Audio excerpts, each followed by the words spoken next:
Bismillahirrahmanirrahim. Assalamualaikum warahmatullahi wabarakatuh. Saya Silma Mazia Effendi dengan NIM 12120202366 dari Pendidikan Agama Islam Fakultas Tarbiyah dan Keguruan UIN Sunan Gunung Jati Bandung. Dibuatnya video ini adalah untuk memenuhi tugas review mata kuliah pembelajaran Al-Quran pada pertemuan hari Senin tanggal 13 Juni tahun 2022 atau bertepatan pada pertemuan ke-15. Pada pertemuan ini, dosen menjelaskan mengenai tentang tahfidz. Dimulai dari metode, prinsip, keutamaan, dan juga ikhtiar untuk menghafal Al-Quran. Al-Quran adalah kitab suci umat Islam dan kita sebagai umat Islam wajib mempelajari, bahkan dianjurkan untuk menghafalnya.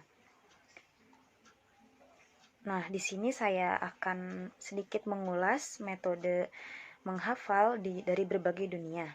Yang pertama adalah metode tikrar atau cara pengulangan, yaitu cara menghafal Al-Quran dengan mengulang-ulang ayat kurang lebih 5-20 kali. Kemudian, jika sudah hafal, baru boleh pindah ke ayat berikutnya. Yang kedua adalah metode taisir. Metode ini merupakan metode pendekatan terbaru dalam menghafal Al-Quran, di mana pada kasus metode taisir menggunakan metode campuran dalam proses menghafalnya. Metode taisir tidak hanya sekedar membuat seorang menghafal Al-Quran saja, tetapi juga mendalami denah mushaf Al-Quran. Jadi metode ini itu dihafalkan juga denah-denah ayat dan halamannya, seperti itu. Kemudian yang ketiga ada metode Turki Utsmani atau sering disebut Sulaimaniyah. Metode ini juga disebut metode acak. Sebab menghafal Al-Quran dengan metode ini memiliki urutan menghafal yang tidak lazim menurut metode-metode umumnya.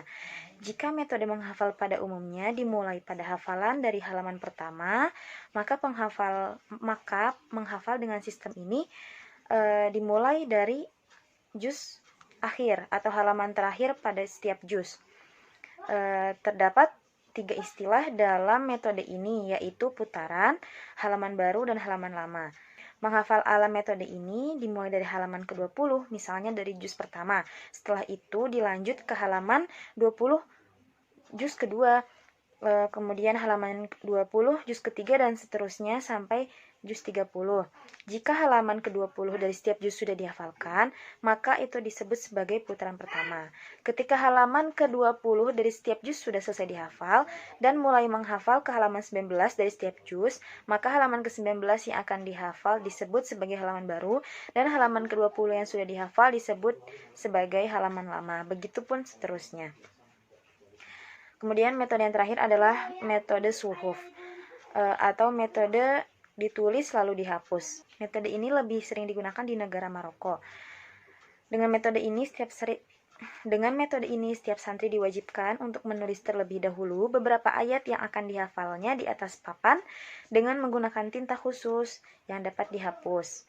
Ayat-ayat yang telah ditulis sesuai kemampuan santri tersebut dibaca berulang-ulang hingga hafal di luar kepala dan disetorkan kepada guru mereka. Ayat Al-Quran yang ditulis baru boleh dihapus setelah murid dinyatakan lulus hafalannya oleh guru mereka dan dibolehkan menulis ayat Al-Quran selanjutnya di papan tersebut.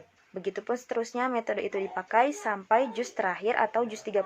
Selanjutnya saya akan sedikit menyampaikan beberapa keutamaan yang didapatkan ketika seseorang menghafal Al-Quran. Yang pertama, termasuk dalam golongan manusia terbaik. Berdasarkan hadis riwayat Bukhari dari Utsman, Rasulullah bersabda, sebaik-baiknya manusia di antara kamu adalah mempelajari Al-Quran dan mengamalkannya. Kemudian yang kedua, mendapatkan penghormatan dari Rasulullah SAW. Lalu kedudukan penghafal Al-Quran berada di akhir ayat yang dibaca. Selanjutnya, penghafal Al-Quran itu termasuk keluarga Allah Azza wa Jalla. Kemudian, penghafal Al-Quran itu akan ditempatkan di surga yang paling tinggi. Lalu, penghafal Al-Quran itu akan mendapatkan pahala yang berlipat ganda. Kemudian, penghafal Al-Quran akan mendapatkan syafaat dari hafalan Quran yang dihafalnya. Lalu dilanjut, penghafal Al-Quran itu akan terbebas dari siksaan hati karena hatinya selalu terisi oleh hafalan atau bacaan Al-Quran. Kemudian si penghafal Al-Quran ini akan memiliki cahaya yang lebih indah daripada matahari. Yang terakhir, penghafal Al-Quran tidak akan pernah merasa kosong hatinya, karena di dalam hatinya itu hanya ada Al-Quran dan dia hanya memikirkan selalu tentang Al-Quran. Kita sebagai umat Islam sangat dianjurkan untuk menghafal Al-Quran. Sebagai ikhtiar atau usaha fisik dalam menghafal Al-Quran diantaranya adalah yang pertama, menggunakan mushaf yang standar dunia, mudah dibaca, mudah dibawa, dan tidak boleh berganti-ganti. Jadi ketika kita menghafal Al-Quran, tidak boleh berganti-ganti mushaf. Kemudian yang kedua, memungkinkan memiliki catatan kecil dalam mushaf. Catatan ini bertujuan untuk mencatat kemungkinan muncul ayat-ayat yang sama seperti itu. Yang ketiga, diusahakan kita sebagai penghafal Al-Quran itu memiliki terjemahan. Kemudian mensejajarkan posisi mushaf dengan wajah ketika membaca. Jadi ketika kita menghafal Al-Quran itu, usahakan posisi kita ketika memegang Al-Quran itu sejajar dengan muka kita, jangan disejajarkan dengan lutut atau dengan kaki seperti itu, karena itu sama saja tidak memuliakan Al-Quran. Kemudian yang selanjutnya, kita harus sering mengambil nafas dari perut. Lalu dilakukan dalam keadaan duduk dengan suasana tenang. Hal ini ditujukan untuk kita lebih fokus ketika menghafalkannya, karena orang menghafal itu tidak bisa diganggu. Kemudian orang penghafal Quran itu tidak boleh terganggu dengan kesibukan yang lainnya. Lalu konsisten dengan waktu yang telah ditentukan. Yang terakhir, dibantu dengan memutarkan kori-kori atau murotal agar hafalan kita terjaga dan tidak buyar seperti itu. Selain ikhtiar fisik, ada pula ikhtiar non fisik, yaitu yang pertama, memakai pakaian yang sopan seperti hendak sholat. Lalu ketika kita menghafal Quran itu, usahakan dalam keadaan suci dan berwudu. Kemudian ketika kita menghafal Quran juga harus dianjurkan menghadap kiblat. Nah, sebelum menghafal kita juga dianjurkan berdoa, dan sangat-sangat dianjurkan membaca Al-Fatihah, kemudian meminta izin kepada Allah, karena Al-Quran itu kan lafaz-lafaz milik Allah, maka kita harus meminta izin kepada Allah untuk menghafalnya. Dan jangan lupa juga untuk bersolawat. Kemudian ikhtiar non fisik lainnya yaitu menjauhi hal-hal yang dilarang oleh syariat dan agama. Jadi ketika kita menghafal Al-Quran, kita tidak boleh melakukan sesuatu yang dilarang oleh agama, seperti misalnya berpacaran, karena hal tersebut bisa mengganggu pikiran kita ketika kita menghafal Al-Quran.